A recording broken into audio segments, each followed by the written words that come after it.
Lima. Lima. So,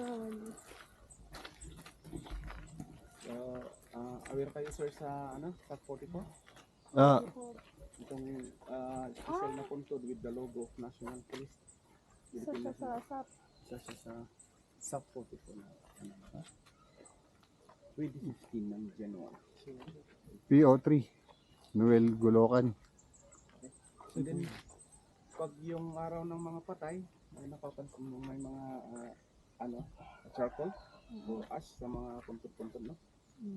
Dito kasi yung ginagamit namin traditionally is kahoy Hindi instead kandila. of candle.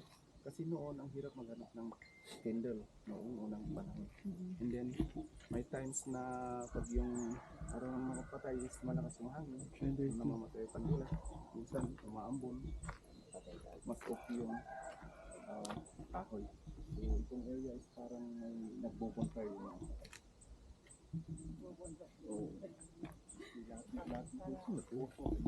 Police. Sa 44. Bata naman yan, namatay. Baka namatay. Sa 44 ko ya. ano ka naman? Yung pumunta kay Marwan sa ano. Yung maraming pulis na. Sa sapa. Kaya bata pa. Bibi.